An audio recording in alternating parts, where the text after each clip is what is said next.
And all those off-roading shots that you saw us doing, well, that's the reason why the Thar is so dirty. But I think it looks better when it's in this state because it wears all that dirt and that muck like battle scars. But what's new in this Thar? That's the most important question. Now, on the face of it, nothing seems to have changed, right? But for those of you who have a keen eye, now it gets body-colored grille. The bumpers are dual tone, and of course, this is an all-new color along with the new shade in red. That's about it pretty much on the outside. But what about the internals?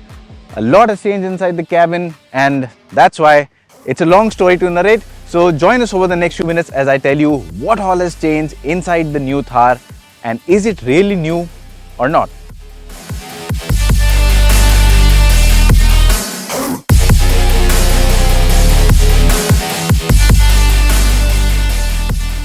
Now, once you step inside the new Thar, well, that's where you realize that yes, the Thar has really become new.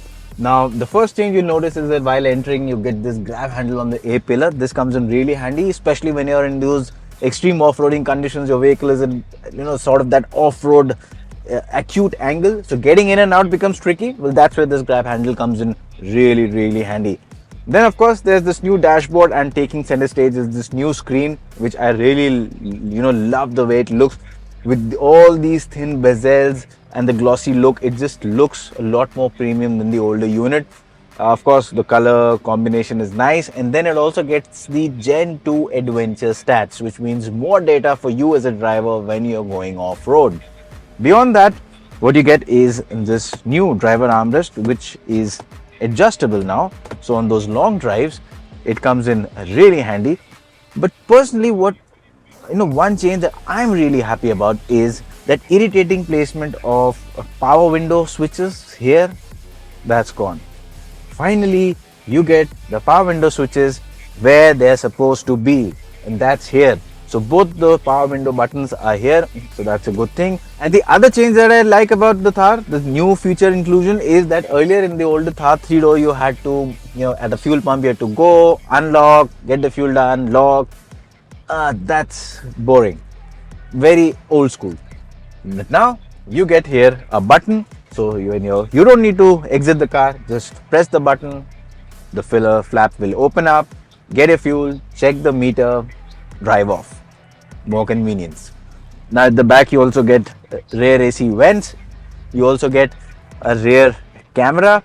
In addition to that, you also get a rear wash and wipe function. So you get a rear wash wiper. That again comes in handy when you're going on really slushy and off-road conditions.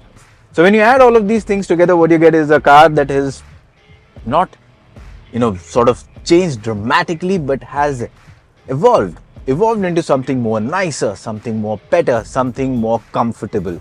And that's, I think, addressing the main problem of Thar. The Thar 3 doors was always, something that people aspired to be in, but the cabin experience was not really comfortable. But with all these new changes, it's more comfortable than earlier. Alright, so now with the interiors done, let's talk about the performance. And if you're expecting any change, let me disappoint you, there is no change. So nothing in the vehicle changes, not from a structural point of view, not from a powertrain point of view, not from a driveline point of view. So everything, be it the ground clearance, be it the size of the vehicle, be it the engine options, all of it remain the same. It's just that you can now also go in for a 6-speed manual option that has been added on some variants. That is a new addition. But beyond that, everything continues to be the same petrol diesel engines, the same gearbox combinations. So everything stays the same, and that's not a bad thing, because at the end of the day, the Thar, in terms of performance, has always been accepted well by the buyers in the Indian market, and it continues to do the same.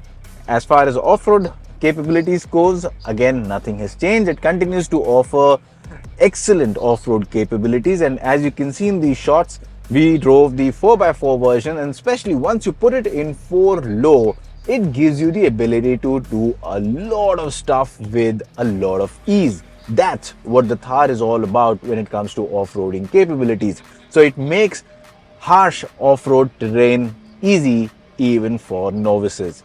So no change again from the older Thar, continues to be the same, and that's a good thing. It was an off-roading champ and continues to be a champ even in its new avatar.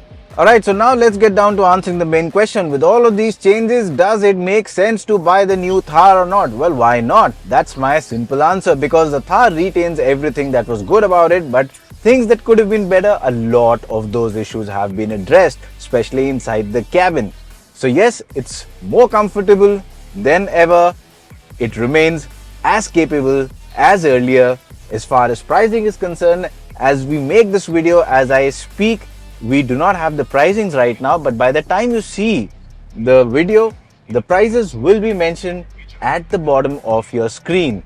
And to know what we think of the pricing, well, do read the overall description of the video on our YouTube channel and on our Instagram, and we'll let you know what we think about the pricing. Meanwhile, do let us know what do you think about the Thar, the changes it has got, and do you think the new Thar is worth your money or not?